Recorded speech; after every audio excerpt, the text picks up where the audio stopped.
Doctor जे Magdum pharmacy college जयसिंगपूरकडून Udgaon तालुका शिरूर येथे राष्ट्रीय सेवा योजनेअंतर्गत निवासी विशेष श्रमसंस्कार शिबिर संपन्न झालं। या शिबिराचं उद्घाटन प्रमुख पाहुणे अनिल उर्फ सावकार मादनाईक, माजी बांधकाम सभापती पंचायत समिती शिरोळ आणि डॉक्टर जे मगदूम ट्रस्टचे डायरेक्टर डॉक्टर सुनील आडमुठे यांच्या हस्ते झालं। शिबिराच्या उद्घाटन प्रसंगी सरपंच सलीम पेंढारी, उपसरपंच अरुण कोळी, ग्रामपंचायत सदस्य, ग्रामविकास अधिकारी, महाविद्यालयाचे प्राचार्य डॉक्टर शीतलकुमार एस पाटील आणि डॉक्टर सतीश किलजे उपस्थित होते।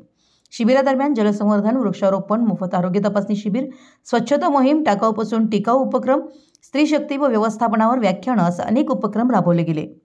यावेळी प्राध्यापक सूरज चौगुले, योगगुरू मोहन कवठेकर, कवी व लेखक प्राध्यापक रविराज प्रताप चिपळूणकर आणि डॉक्टर प्रियांका गायकवाड या मान्यवरांनी विविध विषयांवर व्याख्यानांद्वारे ग्रामस्थांचं प्रबोधन केलं। शाहीर शिवतेज जाधव यांनी ज्वलजलंत संभाजीराजा या पोवाड्याद्वारे ग्रामीण भागात इतिहास प्रेरित जनजागृती केली। गोकुळ दूध संघाचे chief quality manager BS Patil यांनी दूध उत्पादन आणि व्यवस्थापन यावर मार्गदर्शन केलं। शिबिरासाठी श्री ब्रह्मनाथ पुरातन दिगंबर जैन मंदिर ट्रस्ट कुंजवन उदगाव यांचं विशेष सहकार्य लाभलं। या कार्यक्रमाच्या यशस्वीतेसाठी डॉक्टर जे मगदूम ट्रस्टचे चेअरमन डॉक्टर विजय मगदूम आणि vice chairperson advocate doctor Sonali Magdum यांनी शुभेच्छा दिल्या।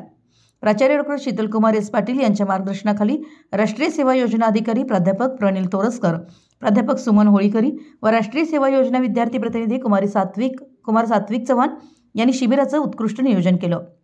शिबिराचा समारोप सांस्कृतिक कार्यक्रमाने करण्यात आला। मराठी न्यूजसाठी जयसिंगपूरहून संदीप अडसूळ।